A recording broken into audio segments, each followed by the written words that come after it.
We are at a critical moment in America and in the church.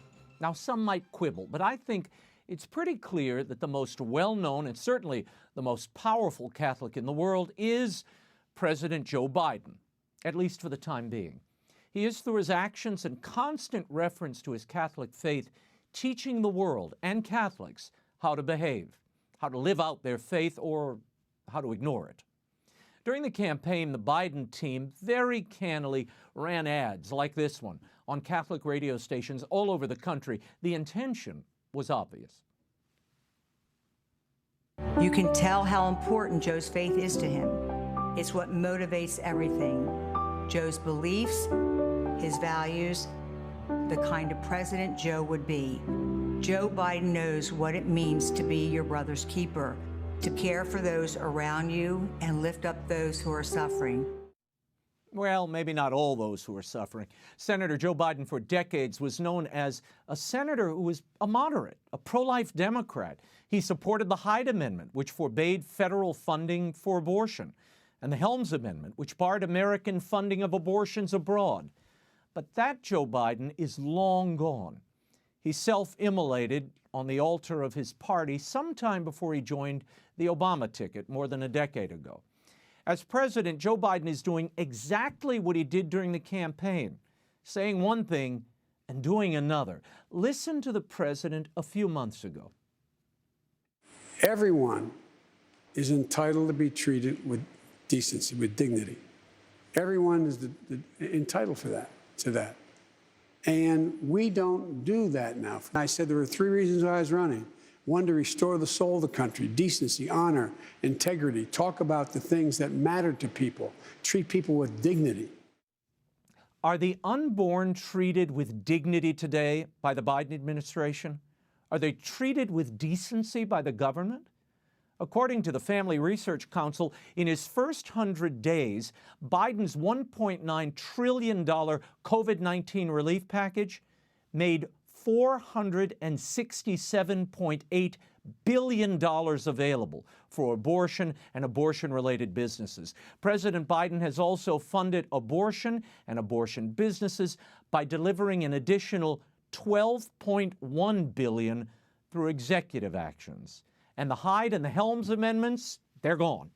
So taxpayers are forced to pay for abortion on demand, no questions asked. Now, it would be one thing if Joe Biden brazenly pursued this pro-choice agenda. That's his prerogative as a politician and the leader of the Democratic Party. But he goes too far when he insists on doing so while waving his rosary beads at everybody, including the president of Mexico. During my visits, I got to know Mexico a little bit and its people and paid my respects to the Virgin of Guadalupe. As a matter of fact, I still have my rosary beads that my son was wearing when he passed. Before Biden was elected president, we spoke about the challenge facing the bishops.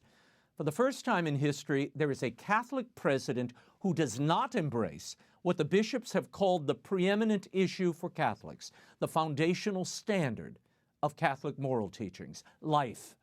Without life, there is no morality. Forget decency or dignity. The bishops are now in a quandary. Do they allow Joe Biden to teach the world that one can be a Catholic in good standing while advocating and directly facilitating the destruction of unborn children? Should he be denied communion? We're going to spend considerable time tonight on this question with canon lawyers and a bishop. It's a show you won't want to miss, and you will probably want to watch in its entirety. So what are the canonical issues to be considered as the bishops wrestle with what to do about these public officials who publicly dissent from core church teachings? To help us make sense of it all, I'm joined by canon lawyer, priest of the Archdiocese of New York, and papal posse member, Father GERALD Murray from Manhattan, and attorney, professor of law at Villanova University in Philadelphia, Patrick Brennan. Thank you both for being here. Now, Patrick, you recently convened a conference at Villanova called Taking Measure of the Biden Effect, American Catholics and the President. During it, you mentioned canon law being ignored by the U.S. hierarchy when it came to dealing with disgraced former Cardinal Theodore McCarrick and his long list of misdeeds. In what way are the McCarrick and the Biden situations related in your mind? Well, Raymond, what I had in mind was that when I read the McCarrick report and saw that the life of Theodore McCarrick had concluded in an administrative proceeding that reduced him to the lay state, and that administrative proceeding was concluded by Pope Francis's calling it res judicata.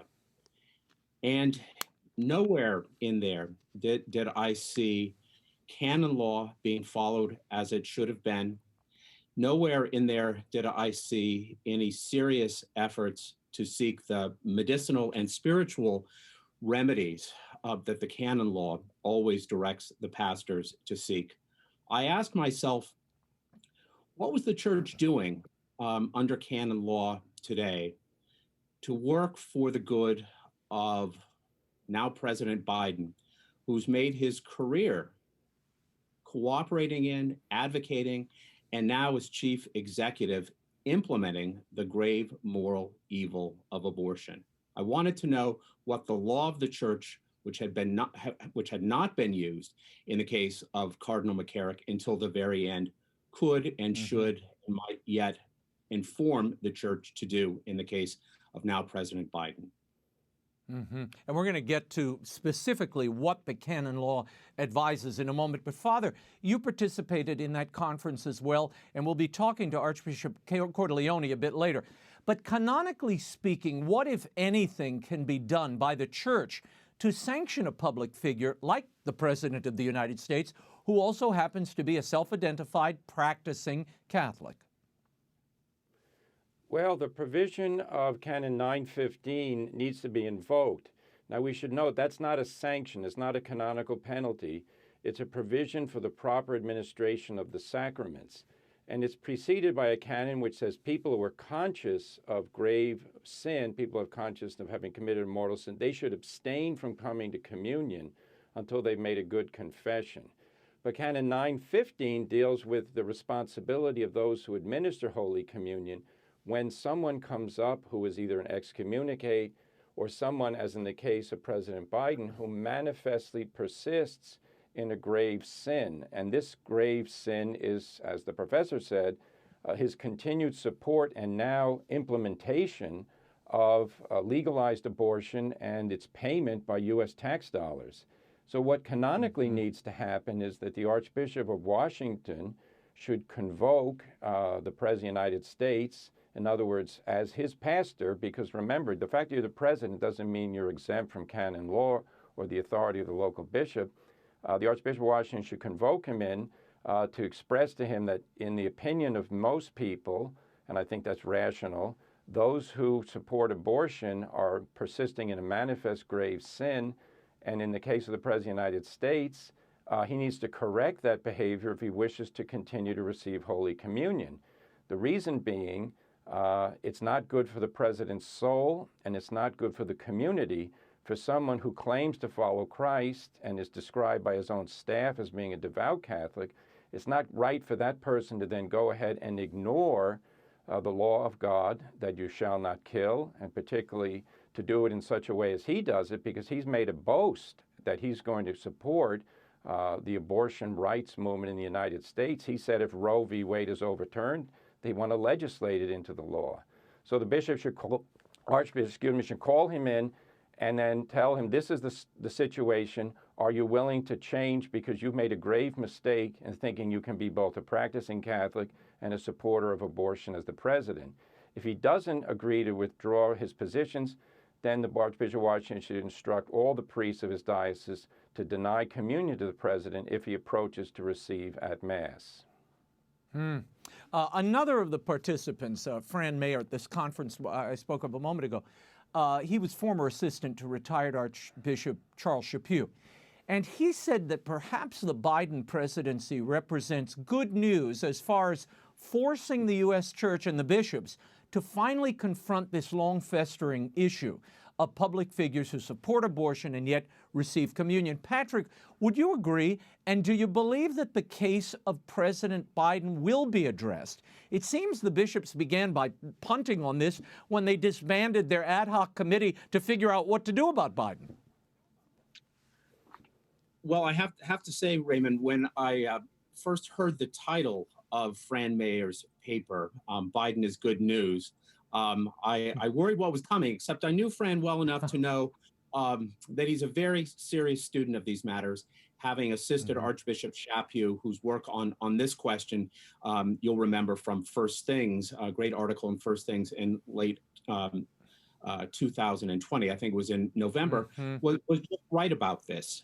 And what Archbishop Chaput wrote there was, quote, when bishops publicly announce their willingness to give communion to Mr. Biden without clearly teaching the gravity of his facilitating the evil of abortion and his approval of same-sex relationships, they do a serious disservice to their brother bishops and their people. The reason is obvious. By his actions during the course of his public life, Mr. Biden has demonstrated that he is not in full communion with the Catholic Church. And so I think that it is an opportunity now for the bishops who have not acted in unity on this and have had, I think it's fair to say, scandalous disunity on this question, to confront the fact that the chief executive of the United States is pushing more aggressively than any previous president of the United States for procured abortion and its support and funding, and all the while having a picture of himself with Pope Francis on the credenza behind his desk in the White House, and all those other appearances of piety, which contribute to scandal that endangers souls and really do make it almost inescapable for the bishops to decide what Canon 915 means, how to implement it, and if they're not going to implement it, give us a justification. But for my part, I can't imagine a competent justification, one that would meet all the points made by Archbishop Chaput, separately on April 7th by Cardinal Burke, and of course much earlier in 2004 by Cardinal Ratzinger at the Congregation for the Doctrine of the Faith. But we also know that in paragraph 47 of Evangelii Gaudium, Pope Francis himself wrote that the Eucharist is not a prize for the perfect, but powerful medicine for the weak. And though that's true, that kind of imprecise language creates its own kind of burdens on the pastors when they try to explain why someone involved in advocating and implementing abortion does qualify for exclusion under Canon 915. Yeah. Father Jerry, I want you to pick up on that, because I hear and read that a lot. You know, this is medicine for the sinners, not a booby prize or a door prize for the, for the elite and the holy.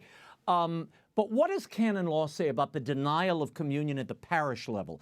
Does a priest have the authority on his own to deny communion to someone that he knows to be in mortal sin, or more specifically, a public figure known to be in violation of a non-negotiable church teaching? Well, Raymond, good question. The first thing is the knowledge that a parish priest has of the mortal sin of any of his parishioners. That's a secondary question. This has to be a public, so in other words, a manifest sin. So, if somebody's told something about somebody and the parish priest hears that he really shouldn't act on it. He should act on publicly known facts, but it is his duty to make every effort and to arrive at a meeting with the person involved in order to clarify to that person the wrongness of his position and to encourage them to recant any support they might have, in this case, for abortion. If that is not possible, then you've got a dilemma, because that's where, in the case of a public figure, it really falls on the bishop to give a general instruction to his priests and then to implement them in the parish. But, we had a priest in another diocese, then Washington, who did inform the president when he learned President Biden was a candidate, that when he was going to come to his parish, he said, don't come up for communion. And that was because, of course, that priest had no opportunity to speak with Biden ahead of time, but Biden doesn't hide his support for abortion. So, yeah, the parish priests, this is a difficulty. That's why I say you should go to the chief shepherd of the diocese. And that's where, as Professor Brennan says, we've had disunity. It's very troubling that we don't treat abortion for what it is. Abortion's killing of an innocent human being. If a presidential candidate or president said that they supported, the execution of jaywalkers, everybody would say that's horrible and we should never do it and should not support that man. Well, who's more innocent, an unborn child or a jaywalker? It's the unborn child. No defense and completely innocent. Those who support the killing of those children should not be given Holy Communion. Speaking of non-negotiable teachings, I want you both to weigh in on something. It seems that we are now at a point where some Catholics are viewing non-negotiable teaching as prudential judgments, and prudential judgments like immigration and climate change policy as new dogmas. All this using the court of public opinion in the media. Now, along with the silence from the hierarchy and in Rome, Father, speak briefly about your thoughts on this laundering of doctrine, if you will. Yes, well, part of the reason that people want to justify giving communion to President Biden, at least some of the things I've read, is, well, he supports the church's position on climate change and immigration. Right. Well, the answer is there is no church position or teaching or solemn doctrine about climate change or immigration. There are general principles concerning social justice, concerning concern for creation, but those things are debatable and they're in the realm of free discussion. There is no free discussion on the question, is it right or wrong to kill unborn children? There's only one answer that's in accord with morality and Catholic faith. Those who get the wrong answer on it, and in the case of our president, not only does he get the wrong answer, he pushes it using government power to expand abortion and to fund it. This is an area there's no debate. So it's sad that some people would try to say that, pro-lifers, that's all they care about and they don't see the broader picture and they're narrow-minded. Yep. No. When we say laser focused on true injustice of the killing of the unborn, that's what we mean. This is an injustice. No one should support injustice. No, it's the ultimate social justice. I mean, this is the preeminent and primordial social justice. If you can't defend this one, all the other ones, frankly, are of no use because you don't have a human person. Patrick, what role does politics and political activism of even some bishops influence, or in what way do they influence how these teachings are upheld or ignored? Is politics a problem here? Well, I've been teaching in law school for 25 years. 15 of those have been here at Villanova, where I put on the annual conference that led to the conversation we're having today. And one of the things that I've noticed more and more in recent years is that my students, Catholic ones, who come from serious Catholic families, many of whom have gone to nominally Catholic colleges, have the view that they are not allowed, when they make choices with political consequences, that is voting for candidates who will in turn predictably enact certain laws or policies, they don't think that they should act on the moral law in making those choices. The education they've had and the bad catechesis have convinced them that the meaning of pluralist democracy is that it's morality free. And we know that what the church teaches very forcefully in the Second Vatican Council is that it's the responsibility of the laity to impress the moral law on the civil moral order. And until the bishops and the pastors get clear on that point, I think that the faithful who subscribed to the wild ideas of pluralism that are so popular are not going to know what to do. And I think it's the problem was compounded in a way that Father Murray was already mentioning by the fact that the catechesis that typical Catholics today in the world I'm familiar with, at least, occurs through sound bites. There's a commentator I read some years ago who said that what's happened is that the Catholic Church in the United States and maybe in Western Europe has been swallowed up by official theology, that's his term, from Rome, where things coming out now of Santa Marta or other dicasteries all the time in imprecise form are almost all on the same level, eclipsing the distinction between official theology with doctrine and with dogma and infallible dogma, and along with that, the priority of goods around which the Christian life must always be structured and aimed. Yeah. Yeah.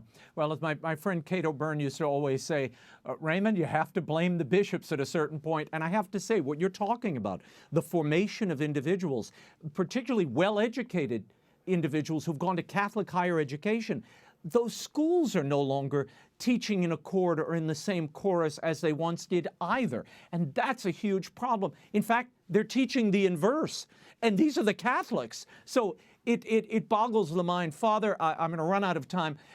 Canon 915, you referenced it earlier. It says at the end of that canon that those who are obstinately persevering in manifest grave sin are not to be admitted to Holy Communion. Now, does that Canon 915 apply in the case of Joe Biden or Nancy Pelosi? Are they persevering in manifest grave sin? And how binding is the invocation of that canon? Yes, the canon is binding, and those two politicians, political leaders, do fall into the category. The category says manifest, meaning public. This is not something that is only known to them and the confessor. This is a public stance and public votes. It is grave because it involves the killing of innocent human beings.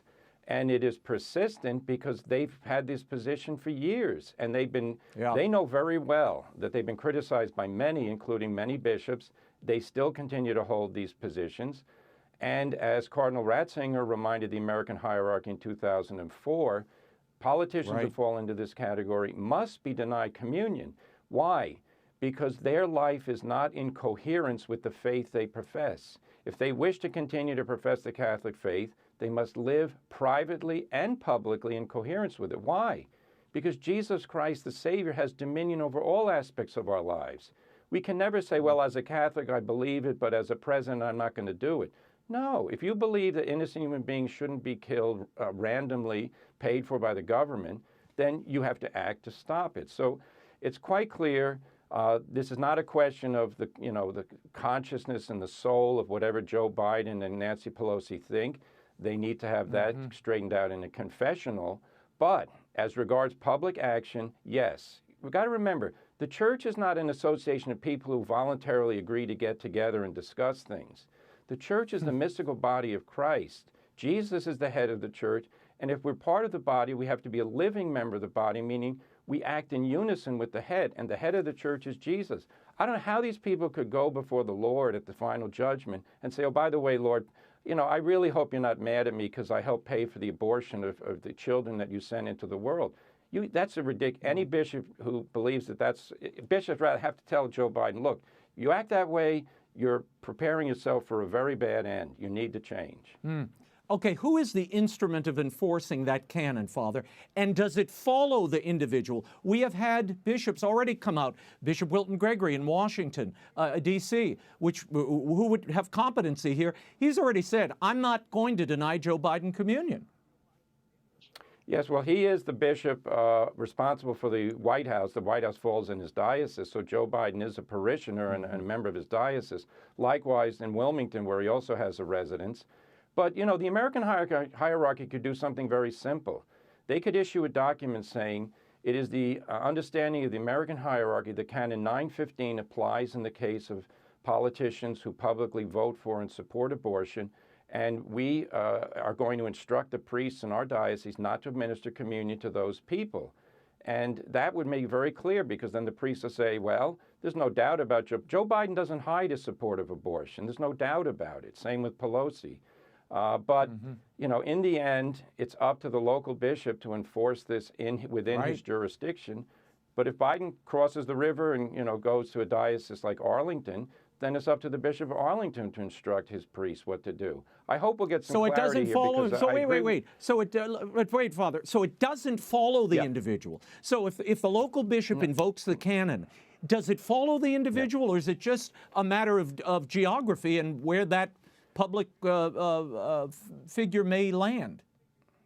Yeah, well, the decisions of the local bishop only apply within his territory. Now, the facts don't change because he supports abortion when he's in Washington, when he's in Virginia. So if he does go to Virginia for Mass, then the bishop there has to make the provision. And if he goes to in any other diocese, it's a canon law has the principles, but they're enforced at different levels. And in the case of Canon 915, it's up to the local bishop. I'm about to run out of time. Patrick, I got to get you in on this. There are a slew of writers on the left who say President Biden does not dispute church teaching on abortion. He merely believes it should be legal, along with about half of the Catholics in the pews. Father Thomas Reese makes that point in his column this week.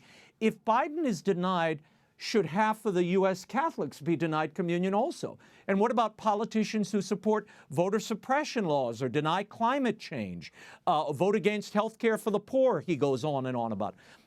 Does this logic hold water, that the promotion of the abortion issue cannot be addressed because these other equally important issues come to bear? What the bishops need to do, as Father Murray's already said, is explain that they understand the conditions under which Canon 915 applies. And I think Father Murray would agree that the conditions under which it would apply are not nearly as expansive as Father Reese and some of the other people worrying about it suggest. And as everyone's agreed, it's the responsibility, which Father Murray emphasized, of the pastors to call people to conversion before excluding them from communion, because the goal in all of this is to protect the sacrament, save the faithful from scandal, and ensure that the individuals who are committing the sin of formal cooperation in evil themselves have an opportunity to repent. Father, I want you to pick up on that very quickly on that note there about Biden. He accepts the church teaching, but he believes abortion should be legal. Does that wash with you? Does that absolve him of having to worry about Canon 915? Not at all. That would be like saying, I'm a confirmed vegetarian, please make my steak medium rare, and that's what I'm going to eat. You can't believe in what you don't act on. If you believe that abortion is murder, you then don't say, and by the way, I want to give you federal money so you can carry out abortions. The President of the United States has disappointed us for years, but he's disappointed us even more because of the fact that he used to be against federal funding for abortion, then he caved in and gave into it. It's quite clear what he's doing. He's courting the votes of abortion supporters. Before I go, Father, do the U.S. bishops have the authority on their own as a body to prohibit certain public figures from receiving communion? Wouldn't the Vatican veto any attempt like that? No, canon law provides each individual diocese to deal with the people who are in the diocese, meaning those who have a residence there, but they can also enact laws for people visiting. So if the President of the United States visits different dioceses, they can make provision for it. The Bishops' Conference doesn't have that authority as a whole in canon law. They could certainly request from the Vatican that the permission to enact a decree because of the grave scandal going on with President Biden's support of abortion. But it's a problem it's a question that's basically in the hands of each bishop. All right, we will leave it there. Father GERALD Murray, Professor Patrick Brennan, thank you both for being here and for your clarity.